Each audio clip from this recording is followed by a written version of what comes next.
if you want something done, you need to have a plan for it. If you want someone to work somehow or in a certain way, you need to have a plan for it and have habits around it.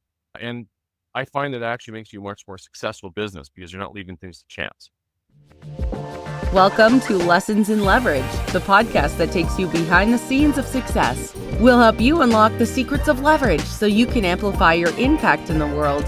Here's your host, Spencer Lowe. Welcome back to another episode of Lessons in Leverage. Today we have a fantastic guest, Shane Spraggs. He's the CEO of Virtira and a pioneer in the world of remote work productivity.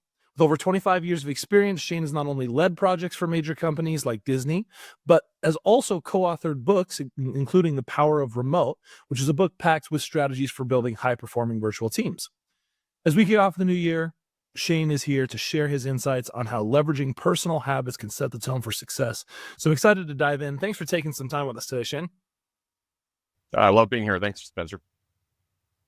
So tell me a little bit. I'd love to go back to kind of what got you interested in remote work, because, you know, one of the things I find is that like every big change or every shift for us like is accompanied by a powerful story, and often it's easiest to learn from people in the story. So tell me about kind of what your story is that got you headed down this path. Well, my story won't be too much different than a lot of people. My first real remote job was Virtira, and I started in 2020. So around April-ish, which if you do your math, that's right around when the pandemic hit. But leading up to that, I've long been interested in what makes people successful at work and how companies can leverage the best of their staff to get more out of them. And it's always been crazy to me that the companies don't look at their teams as a flock of humans, if you will, that you need to nurture. You need to manage them in a way that you get the most out of them. And it's not just like it used to be 40 years ago. It would be, okay, you get a paycheck, you get a pension, you come give your labor, and that's it, right? These days, in order to get the most out of your employees, companies have to do a lot more. They have to manage them well. They have to train them well. But I got all those lessons from many, many years of, I started a number of different businesses. I ran a web development company in the 2000s for about 12 years. Worked for Disney for a while. They gave me a good flavor of the large enterprise business. And that was one of the first places I started to really notice. So, you know, at the time when I joined Disney, they had just opened a large new building in LA to move all their people to. It was on their studio lot in Burbank. And it was just, you walk in and it was this Costco-sized building with people everywhere. And it was all designed under the auspices of productivity and collaboration. But you walk in there and everyone's got headphones on. Everyone complains about being interrupted nonstop. Everyone is dispersed. You can hear everyone else talking, and it's just not conducive to success. And it always confused me why large companies like that ignored the best research and the best information around how to help people be successful at the office. And so I brought a lot of that into my role at Virtira. Cynthia Watson is the owner of Virtira. She's been interested in remote work for years. She did her telecommunications master in 1993. So it was called telecommunications back then because they only had the telephone. But so she's been working remotely for ages. And her focus was mostly on how, as an individual, can you succeed and be successful remotely. She has a previous book called How to Work from Home and Get Shit Done that she put out. And so when I brought in my leadership experience, my project management background, and a lot of other past experiences, we felt it was the right time to sit down and write a book for the companies, the people who run businesses, to help them figure out this remote work thing. Yeah, I think remote work was something that when I first was working as a consultant before I started my company, I realized like, man, I'm so much more effective at home. I get rid of the commute time. I get more done. I'm locked in. I'm not getting distracted. And we already had access to tools like Slack and things. So I felt like I was connected enough to get a hold of people when I needed them. And so then when I started my company, I very much was of the mindset of like, remote work is the best, it's the panacea. It's so great. And And I did feel like, in-person mattered, like building relationships really mattered, and in-person was helpful to that. The thing I struggled with when at my prior experience was that you come in, to the office 2 or 3 days a week in like a hybrid environment. Well, I would come in and then the people I wanted to see weren't there. And then I'm like, oh, whatever, I'll just work from home tomorrow. And then they'd say, oh, are you here? Let's go get lunch today. And I'm like, well, damn it, I was there yesterday. Like, when are you going to be in? And so or I finally arranged with one person that they're in, but then someone else I wanted to talk to isn't. And so kind of the lack of a plan and a lack of structure around it really made it less productive. And so when we actually started working remote, we focused on, we're going to be remote 4 days a week. And on the 5th day, we'll all get together and work. So on Fridays, we do that, which has worked out pretty good for us. But I'm curious, you compare those two extremes. I kind of give this extreme over here of I'm very pro remote versus say the Disney and the put everybody in a box and make them be in the same place. As you started to kind of drive that forward, I see leverage on both sides. There's leverage for the employee in working from home, things like I don't have to commute, etc. There's leverage for the company.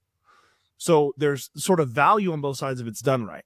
What did you see where there's maybe some pitfalls or some areas where that breaks down, or one comes at the expense of the other, or maybe companies don't have the right systems in place? What are some of those pitfalls that people maybe run into? Well, taking a step back and looking at we also have these remote return to office mandates that are happening all over the place, and people point to that as evidence the remote is dead, and everyone there's a lot of different theories as to what's driving that. Everything from companies can't have their office buildings empty to the downtown cores are suffering because there's nobody there to go for lunch and whatnot. I look at it from a different standpoint. One of the key aspects to being successful with a remote company is having good management. You need somebody there whose job it is to make sure that the people who are doing the work have the right work to be done to do, and it's nurtured, they're engaged, they're challenged, and so on and so forth. And we had bad managers before the pandemic. We had, we all know this, the saying, take a good employee and make him a bad manager. That's because we still, for many, many generations, we have done a really bad job of teaching people how to manage a team. And when you get to the remote side of things, it's even harder because they can't see their teams. They can't touch them. They can't corral them. They can't bring them together, and they can't motivate them. And so these poor managers have nothing to do but fail. And so when you extrapolate that over a large business like Disney, it makes sense to me that at least at some level, I imagine somebody did the cost benefit analysis around, okay, we either have to retrain all our managers and make sure they're really good managers, or we bring everyone back to the office and we might lose a few stars. Might lose a few good people, but we can just hire more because we're Amazon or we're Meta. We attract the best talent anyways, so it'll be a bit of a bump. And to me, that makes the most reasonable sense as to why we see the return to office mandates. It's a different culture requiring different skills. Sorry, not different skills, better skills. And they're just not ready to culturally make that change. It's expensive and it's risky. One of the things we saw in our company was during the periods of like hyper growth where everybody is absolutely slammed, like nobody has free time. Everybody's just like back to back trying to get this project done and that project done, and they're flying. It was so much easier in that type of an environment, a really fast-paced, results-oriented environment where it was really easy to measure success because you either got it done or you didn't. The result was there. And so sort of that ability to manage to a result made managing virtual much easier. In times where we had maybe slack or there weren't as much sales as we anticipated and there was people with free time, it was much harder to operationalize that time and get people to do things. It took a lot more effort, a lot more watching, a lot more delegating exact tasks and things, because it does seem like sometimes in those types of environment where the results are less clear or it's not as easily defined or measured, then it may be easier to get distracted by family or other things, or, get pulled in a different direction. Is that something you guys have seen, or what do you? Oh yeah, absolutely. And that perfectly illustrates why the larger companies are struggling with remote work. They're just not designed to do a good job of motivating and bringing that hyper productivity into their teams. They have very narrow job descriptions, very, very thin slices of responsibilities. And when one of them isn't working, the rest don't work either. And people will, will defer a job that they could do to somebody else because it's not their job, right? And so in smaller companies, remote work just works because people take responsibility for things. And with respect to how someone can manage their time, in a small business, people take more responsibility for the time that they are at the office. They're more proactive. They're more intentional around what they needs to get done. And there's better communication of goals as well. People understand what's important. They understand the risks at play. If they don't get these things done, the company could go under. Maybe there's some good communication around the amount of runway that's left, and they see that at the end of the runway, and they work harder to achieve it. That's awesome. Yeah, I think that's an important takeaway. I mean, clarity, I think, is always super high leverage in any organization. Being clear about your goals, being clear about what expectations are. There's no world where clarity does not help you move faster and better. And so I have certainly felt like in a remote environment, there's maybe a premium, an exponent on that in terms of a magnification of its importance or its value. That if you are clear and people are at home and they're working in their best environment and they're thriving, like, you can get more out of it. But if you're not clear, it can cause more chaos and make it even harder. Absolutely. I'm a big proponent on transparency, as transparent as you can. I understand there's times you want to keep a few things closer to your chest around how much money you're pulling in. But if you involve your team and you're honest and you're fair with them, that shouldn't be a problem. Especially when it comes around to how much you're paying people. Everyone knows how much everyone's getting paid anyway. So don't twist your foot around the bush. You need to, set up and establish a clear, compensation program that, hey, you've been here for 2 years, and you're getting this amount of money, and so that's why your skill level, and that helps people understand their place in the office or at the business. And it helped, and then maybe some other plans around how you can share the wealth if they do well, so they have something to work towards. I find that business owners often look at their team as just resources, as opposed to people who have similar hopes and dreams as they do. They want to work hard, they want to contribute, and they want to get compensated for it as well. Yeah, I think it's so important, connecting at a human level and being able to understand and plan with them and help them achieve their goals. I mean, that's such an important strategy. The other thing I've had to learn the hard way is that their goals are probably not always going to be your goals. They don't necessarily want the exact path you went down. For a long time at the very beginning, I tried to force everyone in my company down my path. Like, this is the right way to do it. Do it the way I did it. Do it, want the things I want. And if you do this, then you can get the things I get, type thing. And it's just, that's not a realistic, if they were me, they would be off starting their own company, doing the same things I did, which that is not necessarily their set priorities and needs. So, I think that's being able to listen and have those conversations and understand what those expectations, what those needs are, where they're trying to go, what their goals are. I mean, that's such an important skill set. Are there any tactics you use to do that? Like, any specific strategies you use to do that effectively? Well, I'm a big proponent on starting from the top down. We have this concept of you start with your long-term goals, your vision of the company. And so many small companies start out without a vision. They retrofit it into their business because they had a product.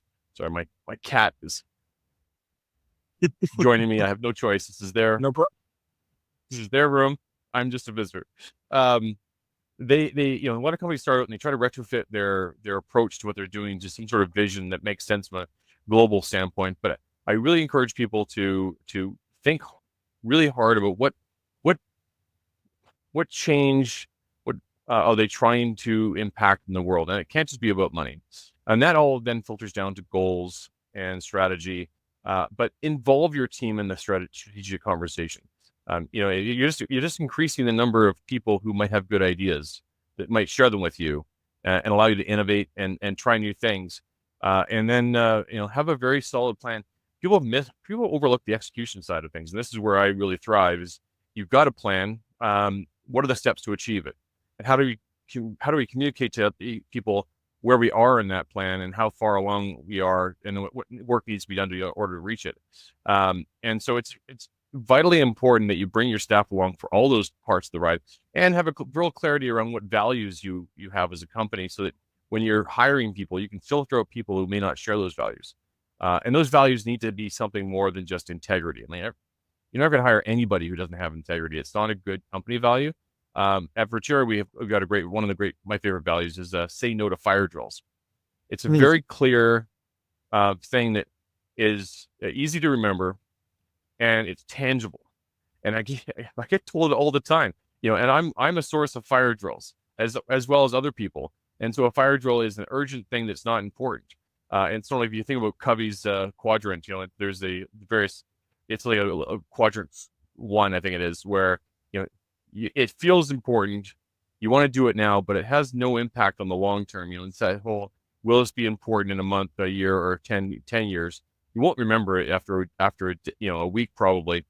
And so that particular value allows us to not only change behavior in the moment, but also reflect on it at performance time to say, you know what, Sally, you've had a good year, but there's been a number of times when you've had fire drills, and I want to see you, work on saying no to fire drills more often in the year to come. And so the more you can build values that reflect how the company feels and operates, give people some guidance around what it means to be successful at your business, is critical.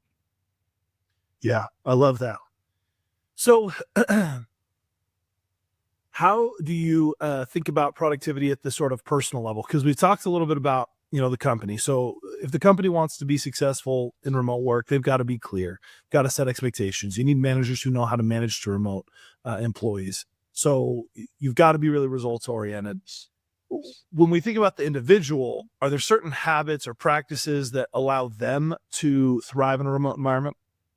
Yeah, absolutely. The one of the ones we look for when we hire remote people is, do they have a social life outside of the office? And this is vital because one of the biggest changes between remote work and office work is obviously you're not interacting with people, and people need to work with others, or people need to have that social interaction. And we found the people who have a healthy life outside of work tend to make better workers. So I think you and I were talking earlier about going skiing. That's something you do outside of the office, outside of work days. And I do a lot of hiking. I play music, and I participate in a number of other social activities, and that gives me time for me to get the social fix I need, so I can focus during the day. So I'm not going squirrely. I'm not becoming a hermit, and I can be productive.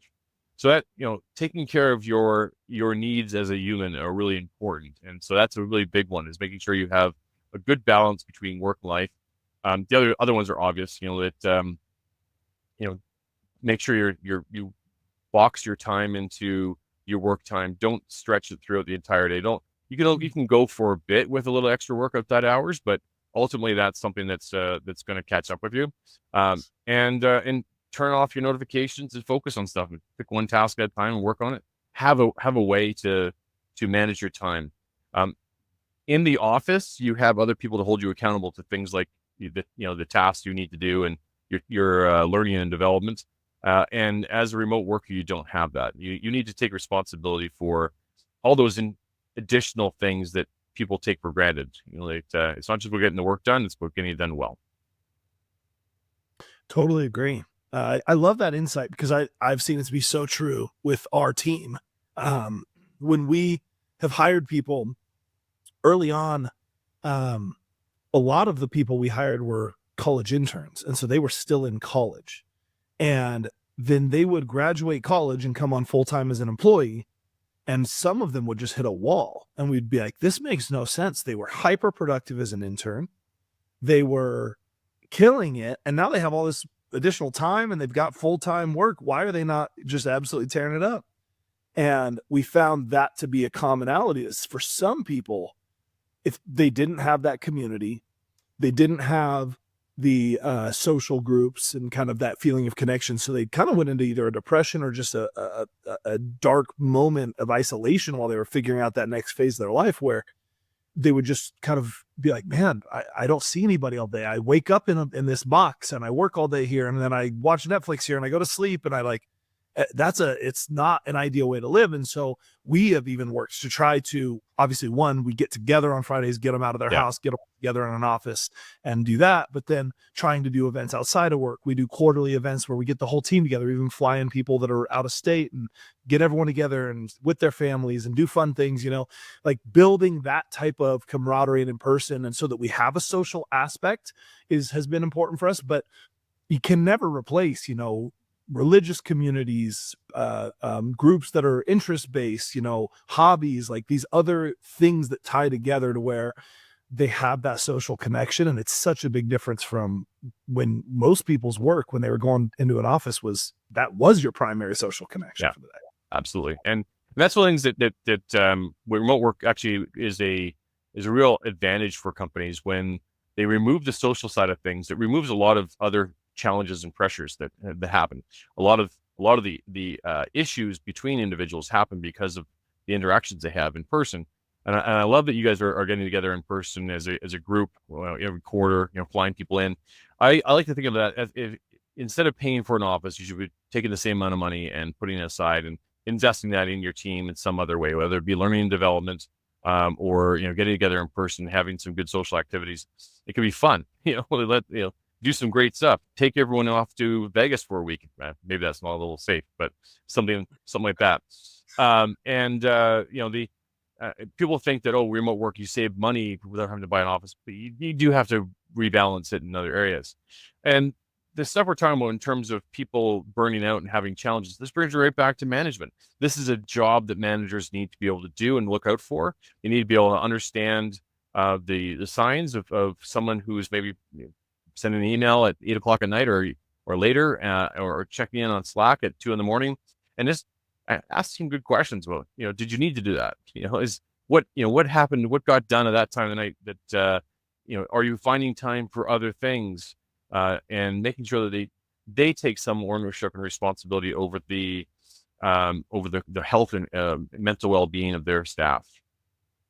Yeah, one of the things we've had to train our people on is sort of a start of workday ritual and an end of workday ritual, because we find that if you don't have those, then work just becomes ever present. If you don't have a clear sort of drop off point for work, where before I close the laptop or shut down the office or whatever, I can take everything out of my mind, put it down, ensure everything's kind of in a good place. I'm simplifying this right now, but basically that's the motive behind it of what we teach, is that then everything is done and is captured in our project management system in Asana. It's all sitting there so that now I can close my laptop. I don't have to wonder, oh man, did I remember to do this or that? Like, I've let it all sit there and I can move away and go back into my personal life, because it's such an easy problem to have where all of a sudden work and personal are all blended. And for some people that may not bother them, but you need a certain amount of restorative time. You need social time. You need all these other things in your life to have a full life. And I think most people, there might be some exceptions, but most people, if you don't have some rituals and some practices to make sure you do that, are going to struggle with it. Do you guys have similar, or have you found any other practices like that you recommend? Okay. Well, first of all, I just want to just to pile on what you're saying there. Absolutely. There are definitely the Michael Phelps out there of working late and working overtime, right? But they're an exception, and there's very few people who actually do well with it. I remember my time at Disney. I was there for 4.5 years, and I worked probably 60, 70 hours a week. And during that time, I had a young family, and I have photos in my photo album of me at family events, and my daughter's there as well in those pictures, and I don't even remember them, because I was so overworked, so tired, that the part of my brain that was designed to keep track of these important moments was shut off. And that's, unfortunately, you learn that way too late. I think it's just a good quote that no one gets their deathbed and wish they worked more hours overtime, right? Something like that. I'm paraphrasing.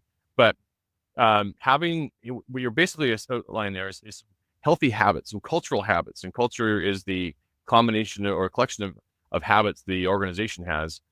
And with remote work, it's absolutely important that you take ownership of that and have intentional habits throughout your business. Don't leave anything to chance. There's maybe a little bit of chance, but there's no more sense of water coolers, no more organic. And you need to, if you want something done, you need to have a plan for it. If you want someone to work somehow in a certain way, you need to have a plan for it, and have habits around it. And I find it actually makes you a much more successful business because you're not leaving things to chance. I love that.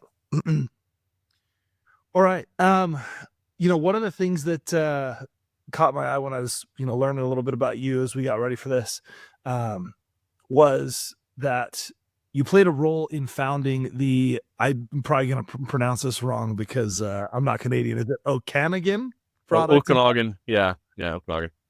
Tell me about that. Yeah, this is a good example of having things to do outside the office. So this is years ago. Unfortunately, it's the Okanagan Project Management Group, Project and Product Management Group. Bit of a mouthful, but it had a nice ring to it when you shortened it to OPMG. And this was a collection of, it was basically a meetup that I ran for probably 8 or 9 years. We had about 1,000 people part of the meetup locally. And unfortunately, COVID killed it, like a lot of other social groups. We're just getting back to that now these days with people getting used to going out and doing things in person. But it was it was something I enjoyed doing. It was, I aspire to learn from others. I'm a lifelong learner. I like challenges. My personal challenge I wanted to overcome was I was never good at public speaking. And so I wanted to put myself in a situation where I had to get in front of a crowd, probably the same people all the time, but get in front of a crowd and share with them an expertise or something I've learned, and then they would do that, on their own. They would do that the next week, and we would learn from them as well. And it turned out to be a real good group of people, real good social group, and unfortunately, I said COVID killed it, but it was a good time. I love that. When you think about some of your own personal just habits and practices, how do you stay inspired and kind of innovative in your work? Well, one thing I've learned about myself is I have a really high tolerance to failure. I know a lot of people who give up after the first failure, like, oh, that didn't work, I'm not doing that again. It's like, well, that didn't work, I'm not going to do it that way again. So let's try a new way. And I've always had a real desire to try it. If I think something's possible, I'll continue working on it. My approach to things is not very scientific. I don't follow a lot of the trends out there and how to be productive. The one thing I do that is probably a personal trait is I focus on getting one thing finished. It's kind of the agile approach where if I don't want to have like 100 things on the go. I'll pick one thing and I'll get it done to a point where I can deliver it and then move on. And that helps we see progress, get stuff done. On the flip side, it occasionally means the stuff on the lower on the list may not get the attention it needs for quite a long time. It does sometimes result in me, that's the way, but get me leaving things to chance at the end of the day. But it's really helped me be productive over time. I'm also a pretty big believer in closing the laptop at a certain point. I might keep track of things, but if it's a weekend or if it's a night, at night, I'll make a note to talk about the next day and get back to them then. Personal time is personal time, and I've earned the right to enjoy it. I love that. As you look forward at kind of obviously a lot of technological disruption right now, a lot of changes in the way that we work, remote came on sort of the backs of the digital age. And so, we moved way digital, and as things digitized, all of a sudden this opportunity with higher speed internets and everything started to open up for remote work.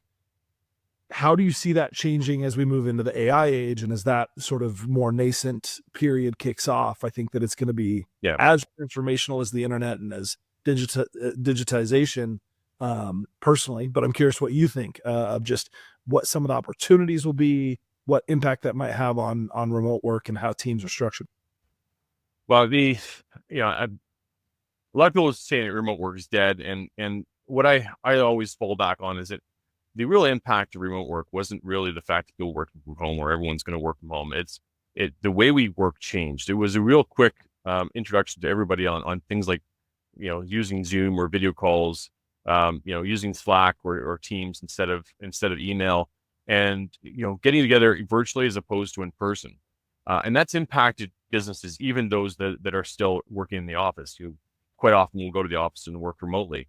So it for me, the real impact of remote work has been the digital revolution, and now we have this digital communication style. I think largely in history, it's going to be overshadowed by the impact of AI.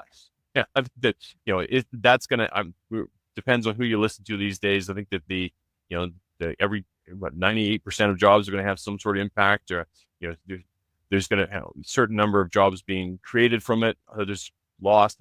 Very similar to back years ago when the industrial age changed from having people work the conveyor belts to making robots do that work.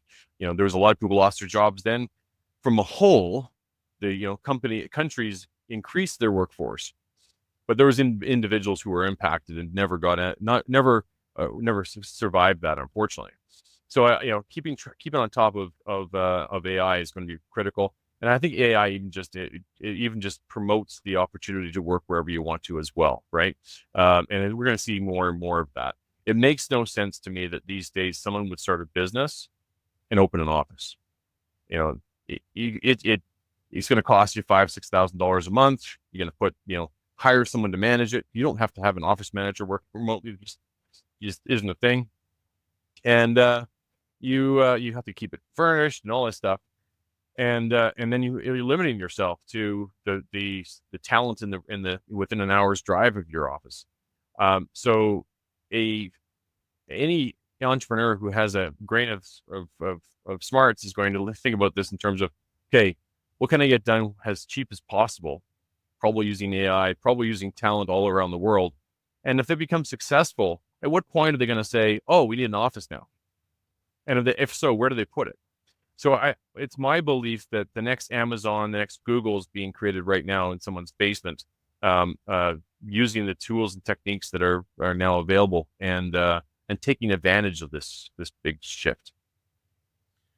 I like that. That's an interesting perspective. I think I like to think of AI as sort of like commoditized thinking, and the thinking is at different levels right now, but if you commoditize thinking, I mean, knowledge work as a whole becomes a real big question mark. What role it plays, what it looks like. And I think about in a world where AI is super prevalent, I think what's scarce. And I think at least for some period, to be debated if somewhere down the line robots are so realistic that the line between human and robot is different. But in the foreseeable future, I think there will be a scarcity of human connection, especially if we move increasingly digital, increasingly AI, increasingly remote. And so one of the things I wonder is if there might not be a swing back towards a lot more in-person work, simply on the basis of, one, it's what's scarce. Like it's the thing that people don't have in their life. So it may become more attractive. I don't know if that means even necessarily like an office, or just a new construct where people are gathering in community spaces for work purposes, or for even maybe purely just social, or productivity is totally unnecessary. But I think it would be interesting to see if maybe it swings back a bit in that direction of the need to get back together in person, to be with other humans, to share, to connect. And I wonder also, until AI can take on sort of legal responsibility, there's sort of this, personhood has an inherent advantage that it's like, I can actually own the outcome, even if AI did all the work or the majority of the work. So it's interesting to think about. I don't have any, definitive answers, but it's certainly, I think it's already happening. To be honest, from a sales standpoint, you look at, the prevailing approach to marketing and gathering leads is all automated these days. A lot of times it's even a step up in that, where it's curating LinkedIn posts and other things you're already doing to look for people who might be a target. And all that's being done while we sleep 24/7. And people are becoming less and less, what's the word? Not convinced, but open to the idea of learning stuff online. People need that connection with somebody directly in order to make the sale. And I'm seeing more and more networking and even phone calls to get people to have a real conversation instead of doing something online. And because there's such a backlog, but there's a backlog of digital content that's been created by AI already. And so it's hard to know who to trust and who's actually a real person, which is just driving people to work together more often. Well, and even phone calls, AI agents can sound basically human now, and fair enough. Do calls for you. So I do wonder if at some point, it's like it gets so noisy. If every business is trying to reach you digitally, it gets so noisy that you almost are forced into the human sort of experience to parse out signal from the noise, to say like, man, if you're here in my local community, I want to work with you because I see you, I know you're, and so I think I would find it so fascinating if the sort of next pinnacle, I don't know that it's the ultimate pinnacle, but the next sort of achievement in the swing of technological development becomes that, because so much is automated and digitized, all of a sudden it allows people or forces people to go back to a deeply in-person experience and human-based experience in some capacity. Be kind of interesting, Yeah, the next 20 years is going to be really interesting. I feel like the current stage of AI is where maybe I'm missing the name of it, but Research in Motion, their phone, the keypad. What was it called before the iPhone? I'm just driving the BlackBerry. So we're at the BlackBerry stage of AI. It was sort of it had a bit of a pretty big uptake. A lot of people were using it, and then the iPhone came along, and it became massive and changed everything. I think that we're just on the precipice of really finding out what the impact of AI is going to be, and what jobs are no longer capable of doing, and what jobs are now capable of doing. I don't have unfortunately any solid guesses as to what world will look like in 20 years. But there's been a number of sci-fi movies out there that give you some good ideas.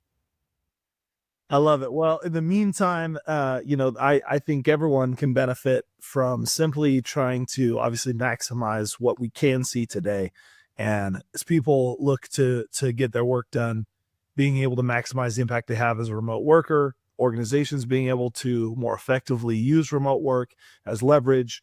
I think those are things that will certainly help people on the journey until we see where AI takes us. Absolutely. Any final words or anything we didn't get to in the interview that you wanted to leave us with, Shane? Just if you want to reach out to me, I'm the only Shane Spraggs in LinkedIn. Happy to reach out and talk to people, and love connecting. That's the thing I really enjoy doing. Happy for people to purchase my book as well if you want to look it up on Amazon. And other than that, thank you for having me. My pleasure. Thank you so much, Shane. Thank you, Spencer. Hey, before you go, I have a small request. Our mission is to empower as many people as possible to maximize their potential through the power of leverage. Could you help us in this mission by leaving a review on iTunes, Spotify, or YouTube? And if you know just one person who would benefit from today's episode, would you please share it with them? Your support means the world to us, and we are thrilled to have you in the community. Thank you for being a part of our journey and helping us grow. You can find show notes for today's show and past shows at lessonsinleverage.com, which also has links to connect with me personally and connect with our various podcast channels across your favorite social networks. A big thanks to Solve.cloud, who sponsored this episode. They're a group of expert consultants that help SaaS and financial services companies to implement, optimize, and manage Salesforce.com. They can help you with custom integration solutions and are helping customers to implement some of the most important generative AI technologies. You can find them at solved.cloud. That's SOLVD.cloud is the URL. Thanks again, and we'll talk soon.